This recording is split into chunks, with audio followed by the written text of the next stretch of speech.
wabarakatuh.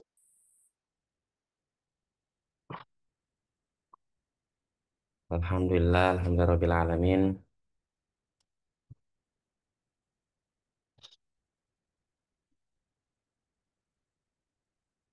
Alladzi khalaqa fasawwa wa qaddara fahada fama tawahya. Wassalatu wassalamu ala sayyidina Muhammadin khatamil anbiya sayyidil asfiya wa ala alihi wa ashabihi aimmatil huda ba'du. Allahumma akhrijna min zulumatil wahmi wa akrimna binuril fahmi. Iftah alaina bima'rifatil ilmi. Hasin akhlaqana bil hilmi. واجعلنا مما يستمعون القول فيتبعون أحسنه برحمتك يا أرحم الراحمين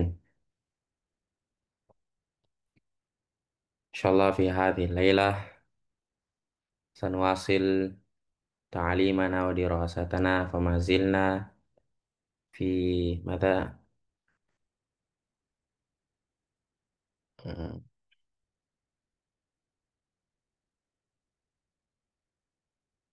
يعني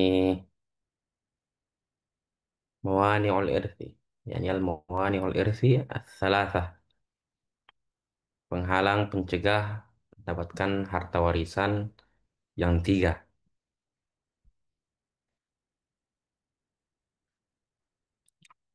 Al-an nasil kita telah sampai di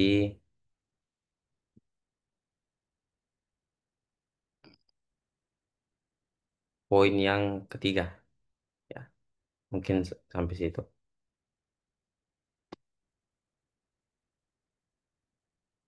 Ya, al-qatlu wa huwa mani'un lil qatili faqat la lil maqtuli fa innahu qad yarithu qatiluhu fi ba'dil usuri.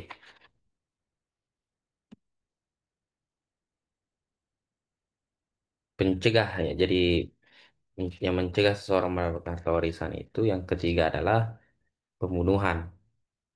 Jadi kalau seseorang misalnya seseorang membunuh keluarganya, misalnya dia membunuh keluarganya, maka dia tidak bisa mendapatkan harta warisan.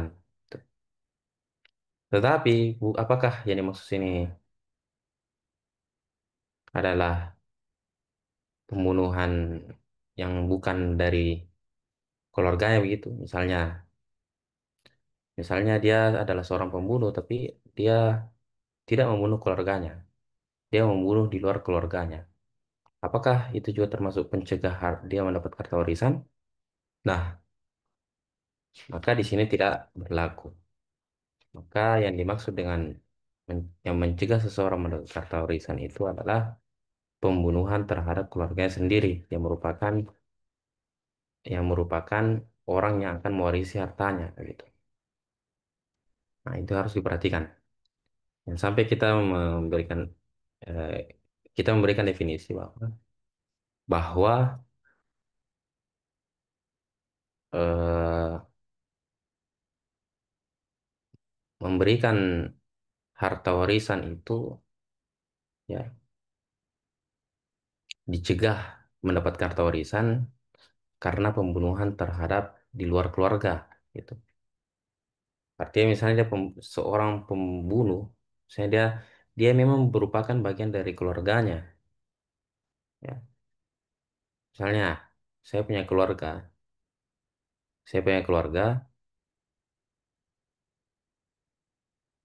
ada seorang pembunuh, tetapi dia memang pembunuh bukan di bagian keluarga saya gitu. Dia membunuh di luar keluarga saya. Maka orang seperti ini dia tetap mendapatkan harta warisan jikalau misalnya salah satu dari kami ini misalnya itu meninggal gitu. Tapi mudah tidak terjadi. Seperti ini demikian. Nah, itu yang dimaksud dengan al-qatlu wa mani'un lil irthi. Pembunuhan itu adalah mencegah seseorang mendapatkan harta atau warisan. Nah, itu. Bisa didengar ya? Jelas. Wow deh. Nah,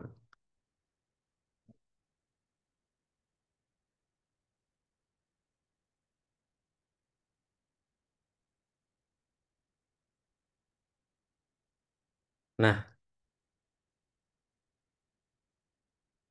di sini kita akan menjelaskan tentang pertemuan-pertemuan sebelumnya 2 pekan yang lalu kita sempat berjanji menjelaskan tentang pembunuhan secara mendalam. Karena sebenarnya pembunuhan itu ada 3 macam. Ada 3 macam pembunuhan yang akan dijelaskan. Apakah pembunuhan itu termasuk mencegah seseorang melakukan harta warisan? Tidak. Nah itu harus diperhatikan. Nah, misalnya adik-adik semua, nah ini menjatuhkan seseorang hukuman bahwa dia tidak mendapatkan harta warisan karena membunuh itu harus diperhatikan dari 3 macam pembunuhan ini. Nah, apakah dia eh, apakah dia termasuk pembunuhan apa dulu? Pembunuhan eh, sengaja. Jadi saya sebutkan kemarin ada 3 macam. Yang pertama itu pembunuhan. Yang pertama itu adalah pembunuhan sengaja. Dalam bahasa Arab itu disebutkan qatlul amdi. Qatlul amdi. Ain mim dal. Itu qatlul amdi. Adalah pembunuhan secara sengaja. Artinya kalau pembunuhan secara sengaja itu dia punya rencana untuk membunuh seseorang, membunuh keluarganya supaya mendapatkan harta warisan. Oh, saya mau bunuh ibu saya. Oh, saya mau bunuh bapak saya. Kenapa kau bunuh dia? Saya mau dapat harta warisan dari dia. Dia punya banyak uang, banyak banyak uangnya. Dia punya kekayaan yang luar biasa yang bisa saya pakai untuk beli HP iPhone misalnya. Saya mau bunuh ayah saya supaya apa? Supaya saya bisa beli rumah, supaya saya bisa belikan punya untuk cewek saya misalnya. Saya mau belikan cewek saya rumah dari harta warisan itu. Nah, itu. Maka ini termasuk pembunuhan secara sengaja karena sudah rencana. Itu dimaksud dengan pembunuhan sengaja atau qatlul amdi. Itu yang pertama. Sudah jelas ya kalau pembunuhan yang pertama itu adalah pembunuhan sengaja. Pembunuhan sengaja itu begitu. Pengertian pembunuhan sengaja itu adalah pengertiannya pembunuhan sengaja itu qatlul amdi pengertiannya adalah pembunuhan yang dilakukan dengan rencana yang matang. Nah, itu. Dan dengan niat yang betul-betul. Itu adalah pengertian qatlul amdi, pembunuhan secara sengaja. Yang kedua, ya, yang kedua adalah qatlu shibhil amdi. Shibah, shibah, shibah itu seperti. Shibhu al-amdi, shibhu al-amdi. Pembunuhan seperti sengaja, mirip sengaja.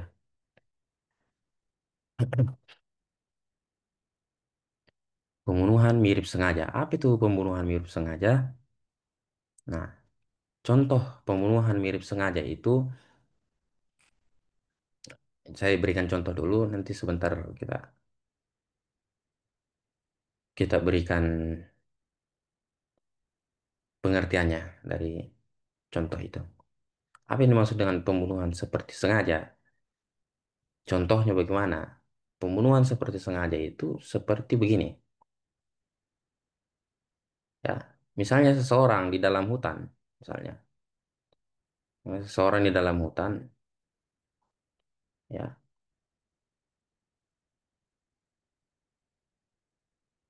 dia, oh, bukan begitu, bukan begini contohnya, saya agak, ya, agak pusing juga nih. Begini, contoh pembunuhan itu tadi contoh saya hampir sebutkan contoh pembunuhan tidak sengaja tadi itu. Contoh pembunuhan seperti sengaja itu adalah seperti ketika kamu bermain dengan temanmu, misalnya bermain dengan temanmu, bermain apa? Bermain sepak bola. Ketika kamu menendang bola, ya, ketika kamu menendang bola, mengarah ke temanmu, kemudian mengenai kepalanya.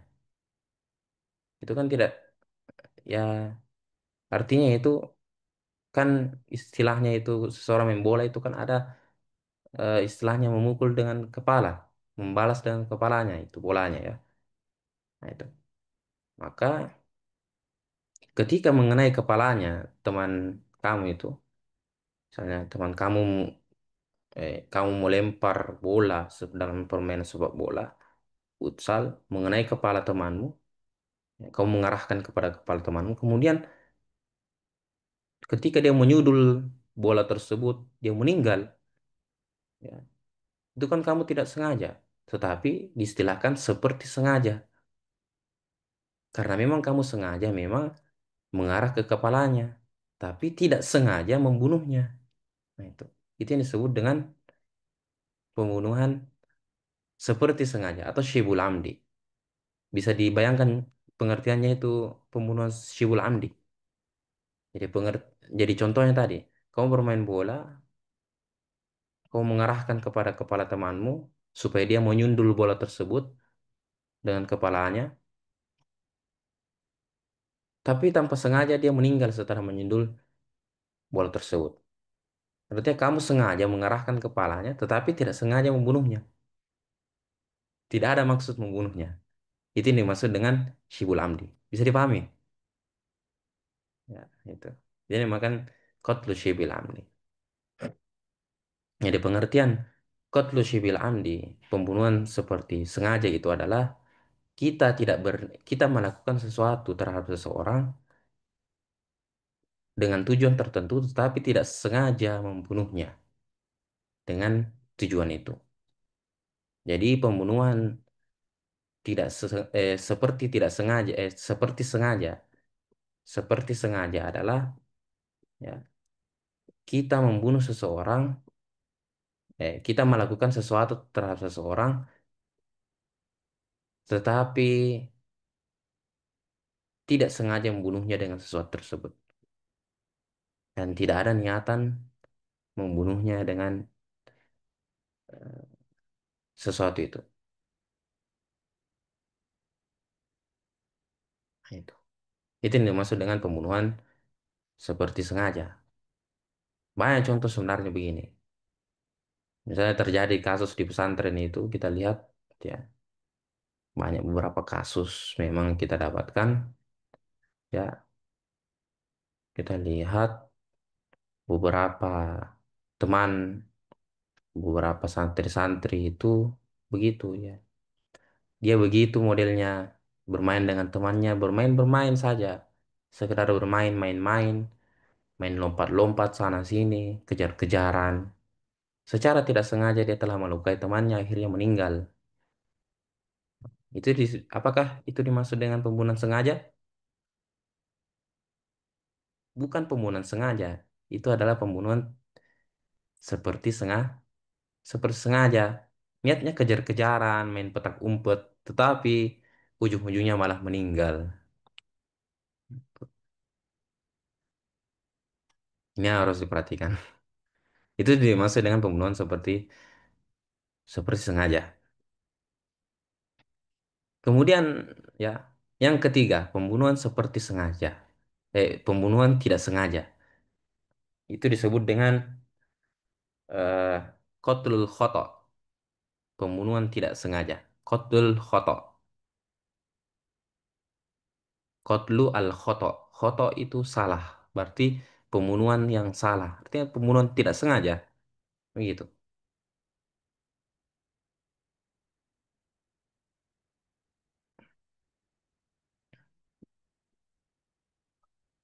Jadi saya berikan contoh lagi sebelumnya, ya, sebelum masuk ke pengertian supaya lebih paham, ya.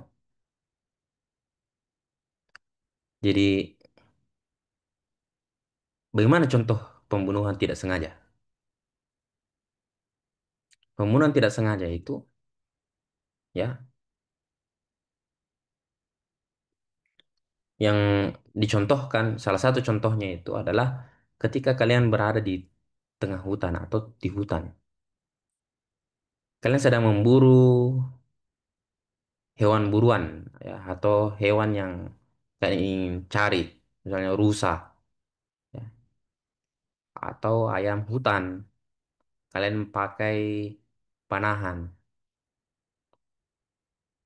Kalian dari jauh melihat itu adalah, kalian melihat itu adalah seakan-akan rusa. Jadi kalian mengarahkan panahan kalian ke objek itu. Kalian mengira objek itu adalah sasaran, itu adalah rusa. Setelah kalian mengerahkan panahan kalian, melepaskan anak panah ke objek yang kalian kira rusa itu, ternyata sampai di tujuan itu, ternyata bukan rusa. Ternyata adalah, ternyata apa? Ternyata manusia. Itu. Biasa terjadi begitu. Di tengah hutan, kalian ingin memburu rusa, kalian melihat dari jauh, oh, rusa kayaknya itu. Kalian panah, kalian lepaskan panahan itu. Oh, pas sampai di tujuan lihat, astagfirullah, ternyata manusia. Nah, apakah itu pembunuhan sengaja? Apakah itu pembunuhan seperti sengaja? Tidak. Tetapi itu adalah pembunuhan tidak sengaja. Nah, itu. Pembunuhan tidak sengaja. Karena kalian kira itu rusa. Ternyata itu adalah manusia yang kalian panah meninggal. Contoh lagi misalnya, kalian lempar misalnya, ya, kalian lempar batu sembarangan. Biasa itu anak-anak dalam pesantren, santri-santri itu melempar batu sembarangan. Dia lempar, dia adu lempar dengan temannya. Ayo, siapa yang paling jauh lemparannya? Kira-kira siapa yang paling jauh lemparannya? Ayo, tanding-tanding, ayo. Akhirnya dia lempar batunya itu, akhirnya dia lempar kemudian sampai, oh, terkena kepalanya orang, meninggal itu orang. Nah, meninggal itu orang, kalian tidak tahu itu orang meninggal sampai di sana, eh kalian astagfirullah, ada pada orang, ternyata ada orang meninggal, orangnya meninggal di tempat, maka itu adalah pembunuhan tidak sengaja.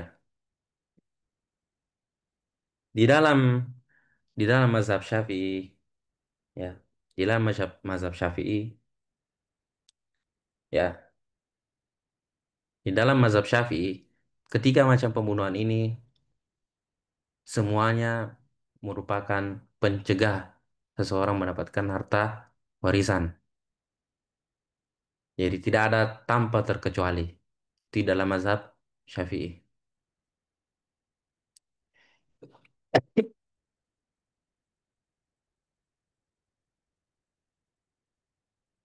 Di dalam mazhab Syafi'i begitu. Semua tiga macam pem- eh, pembunuhan ini, baik qatlul amdi, qatlu syibil amdi, maupun qatlul khoto, itu semua adalah pencegah ahli waris mendapatkan harta warisan. Nah, itu. Begitu dia. Sedangkan di dalam mazhab Maliki, ya, di dalam mazhab Maliki yang dapat mencegah seseorang mendapat harta warisan itu hanyalah qatlul amdi, pembunuhan sengaja. Itu saja. Sedangkan yang lainnya itu tidak termasuk. Itu dalam mazhab Maliki.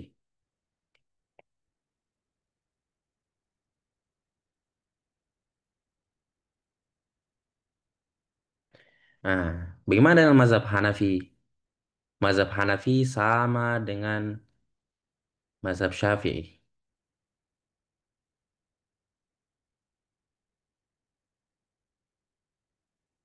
Begitu pula, Begitu pula mazhab Hambali.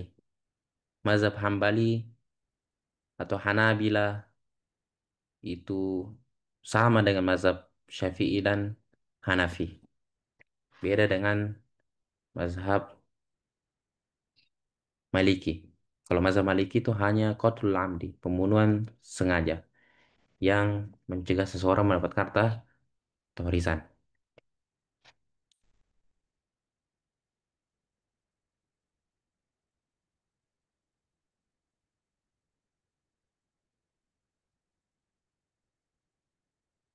Nah, selesai sudah kita pembahasan tentang pencegah harta warisan diambil. Yang pencegah seseorang mendapat harta warisan. Nah, sekarang kita masuk ke, nah jadi saya ulangi lagi, sekali lagi saya ulangi. Eh, Pencegah seseorang mendapatkan harta warisan itu ada tiga. Yang pertama itu adalah arriko. Arriko itu adalah status perbudakan. Ya, jadi eh, sudah jelaskan pertemuan sebelumnya setelah dijelaskan bahwa kenapa status perbudakan itu tidak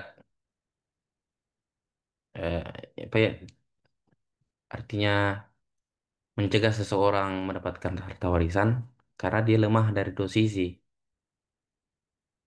Perbudakan itu lemah dari dua sisi. Ketika mendapatkan harta warisan, ketika dia mendapatkan harta warisan, maka harta warisan itu bukan milik dia, tetapi milik milik tuannya. Nah, itu milik tuannya. Tetapi kalau misalnya dia diwarisi, misalnya dia mewariskan, budak itu lemah juga dari segi mewariskan. Karena bisa, karena dia tidak bisa mewariskan apa-apa, karena tidak ada hartanya sama sekali. Nah itu, dia mau diwarisi juga, dia mau mewarisi juga tidak bisa karena hartanya akan dimiliki oleh tuannya. Kemudian kalau dia ingin mewariskan juga tidak bisa karena apa? Karena budak itu tidak memiliki apa-apa. Nah itu.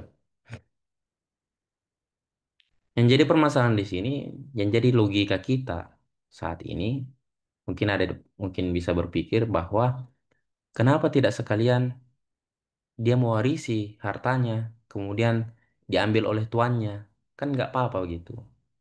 Nggak apa-apa kalau dia diambil sama tuannya. Toh juga mungkin suatu saat akan tuannya itu akan berbuat baik kepada budak itu karena dia mewarisi karena budak itu mewarisi harta keluarganya. Nah, di situ pertanyaannya, ya. Mungkin jadi sebuah pertanyaan, kenapa tidak sekalian mewarisi saja itu budak? Toh juga itu budak akan ya diambil harta warisannya itu sama oleh majikannya. Kemudian majikannya itu akan mungkin suatu saat akan berbuat baik kepada budak itu. Kenapa tidak sekalian mewarisi saja? Tidak begitu konsepnya. Ini bukan konsep hati nurani, ya. Bukan masalah itu.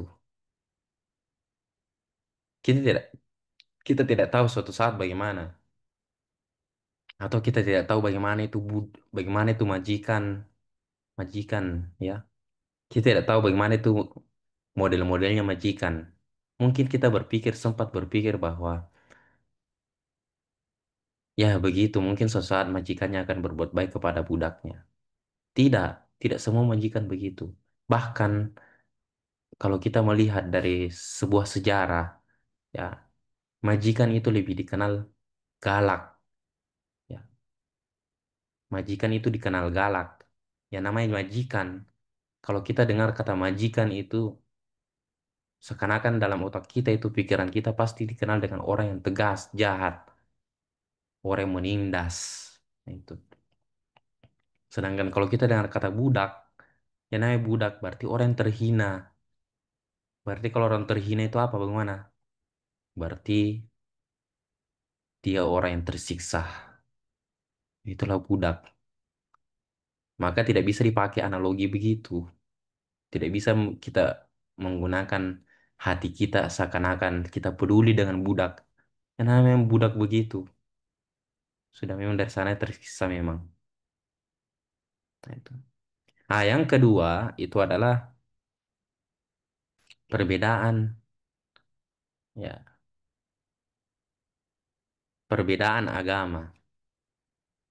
Jadi tidak mungkin orang Muslim mewarisi hartanya keluarganya yang kafir. Tidak mungkin. Jadi kalau misalnya kalian punya keluarga orang kafir, orang nonis, ya, entah itu Protestan, Katolik, atau Buddha atau Hindu. Kalau misalnya kalian punya keluarga begitu, maka kalian tidak bisa mewarisi hartanya. Kenapa? Karena memang memang pada dasarnya, ya, sudah aturan agama begitu. Di dalam agama yang lain, agama Protestan atau agama Katolik atau agama Buddha dan yang lain, agama lain tidak boleh mewarisi harta mereka karena konsep pewarisan itu hanyalah dalam seagama. Tuh. Di dalam Islam tidak boleh memberikan harta warisan kepada orang kafir, orang nonis, ya. Sedangkan nonis juga begitu aturannya. Seperti itu. Jadi perlu diperhatikan. Kemudian yang berikutnya, ya, sebenarnya ada yang ke berikutnya, yaitu adalah murtad, itu ya, riddah. Itu yang keempat. Ya, mungkin saya sudah sebutkan pekan lalu, ya, pekan sebelumnya, atau pekan yang sebelumnya, bahwa eh, murtad juga penghalang seseorang mendapatkan harta warisan. Yang menghalangi seseorang mendapatkan harta warisan adalah murtad. Kapan terjadi itu? Nah, itu masih ingat kan? Misalnya kalau misalnya seseorang meninggal, ya, sebelum pembagian harta warisan, ya, sebelum pembagian harta warisan, dia masih Islam, ya. Sebelum pembagian harta warisan dia masih Islam. Setelah dibagi harta warisan, sementara pembagian harta warisan dia masih Islam. Setelah pembagian harta warisan dia masuk Kristen. Maka tidak dia telah terlepas. Bagaimana kalau misalnya seseorang meninggal sementara sebelum pembagian harta warisan, mungkin setelah orang itu meninggal dia masih non-Islam, tapi ketika mau pembagian harta warisan dia masuk ke dalam Islam, mungkin nyatanya dia mau dapat harta warisan, mungkin dia mau dapat harta warisan, makanya dia masuk Islam. Setelah dibagi harta warisan dia masuk Kristen lagi, kan tidak tahu itu isi hatinya orang, kita tidak tahu, ya. Maka itu sudah terlepas dari beban agama. Kita tidak bisa lagi mengurusnya. Hanyalah kita bisa serahkan kepada Tuhan yang Maha Kuasa. Gitu. Urusan dia dengan harta. Karena harta itu sebenarnya urusan Tuhan. Ya. Urusannya Allah Subhanahu Wa Taala. Sehingga kita hanya melaksanakan apa yang Allah perintahkan mengenai harta itu. Gitu. Toh juga nanti kalau misalnya dia manfaatkan, nanti di akhirat dia urusi itu semua. Nah, kemudian yang ketiga adalah itu pembunuhan. Jadi jelas, ya, yang maksudnya pembunuhan di dalam keluarga, gitu. Pembunuhan di dalam keluarga, bukan pembunuhan di luar keluarga. Jangan kamu kira, saya punya keluarga seorang pembunuh. Lah, pembunuh, iya, pembunuh. Tetapi dia bunuh keluargamu tidak? Tidak. Eh, Kalau begitu dia masih dapat harta warisan. Kenapa? Karena dia tidak membunuh keluarga kamu, maka dia masih berhak mendapatkan harta warisan. Kecuali kalau dia membunuh keluargamu, misalnya dia bunuh ayahmu, membunuh ibumu, yang mana dia juga sebagai anak, atau dia membunuh saudaramu, ya, artinya dia saudaranya juga kamu ya, maka dia tidak bisa mendapatkan harta warisan. Itu. Nah, seperti itu.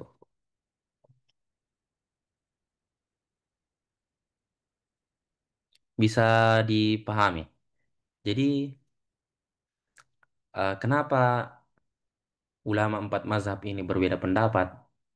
Mazhab Syafi'i, Hanafi, sama Hanabilah Hambali itu sepakat bahwa tiga macam pembunuhan itu adalah semuanya, tiga macam apapun pembunuhannya itu adalah pencegah, penghalang seseorang mendapatkan warisan. Kenapa? Apa alasannya mereka mengatakan demikian? Karena pada dasarnya pembunuhan itu satu makna pembunuhan. Mau tidak sengaja maupun sengaja, nah yang mana pembunuhan tetap pembunuhan. Yang mana mencoreng nama seseorang. Sehingga apa?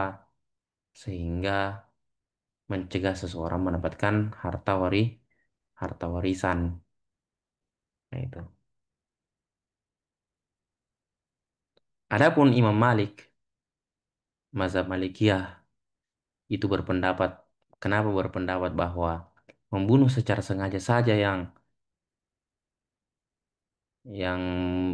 bisa menghalangi seseorang mendapatkan harta warisan. Kenapa? Karena sesungguhnya ya pembunuhan sengaja itulah yang dinilai karena dia mempunyai niat. Masih ingat bahwa sesuatu yang ada niatnya itulah yang terhitung. Adapun yang tidak sengaja itu tidak terhitung. Ya begitu.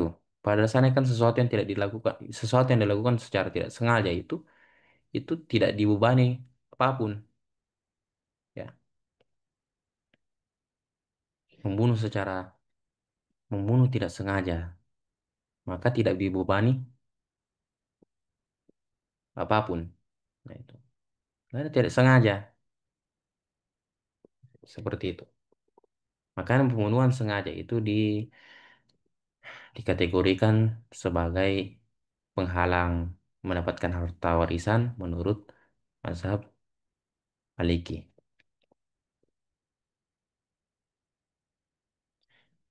Seperti itu. Insya Allah pekan depan kita akan bahas mengenai eh, ahli waris. Kita telah masuk ke ahli waris. Jadi ingat baik-baik, adik-adik semua harus ingat baik-baik semua ini. Hmm, kita telah membahas bagian awal, jangan sampai dilupa. Jangan sampai nanti saya berikan soal-soal, kalian lupa terhadap sebelum-sebelumnya. Ya, kalau misalnya saya berikan soal-soal ini, soal warisan ini, jangan sampai kalian lupa. Oh, ternyata telah dipelajari. Oh, ternyata dipelajari. Kenapa saya lupa? Ya, kamu lupa karena kamu tidak mengerjakan, tidak ulang-ulangi. Itu.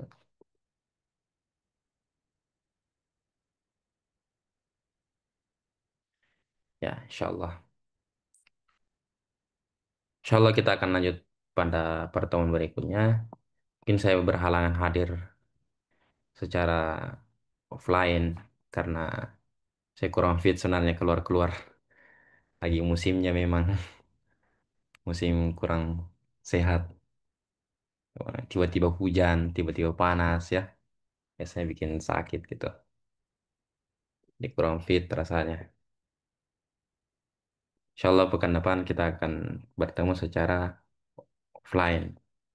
Siapa tahu saya ada kasihkan soal-soal nanti kalian kerjakan. Ya, kalau ada, kalau tidak ada nggak apa-apa. Oke, Toyib, naktafi bihadal qadar wa aku lakum subhanakallah bihamdik. Ya, wallahu alam. بالصواب. آمين يا كريم. أعوذ بالله من الشيطان. بسم الله الرحمن الرحيم. الحمد لله رب العالمين، صلى الله على سيدنا محمد وسلم. اللهم انفعنا بما علمتنا وعلمنا ما ينفعنا. سبحانك لا علم لنا إلا ما علمتنا إنك أنت العليم الحكيم.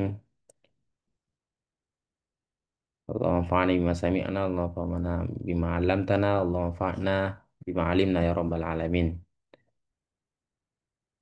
اللهم فقهنا في الدين وعلمنا التأويل وعلمنا علم الفرائض برحمتك يا أرحم الراحمين. ربنا آتنا في الدنيا حسنة في الآخرة حسنة وقنا عذاب النار.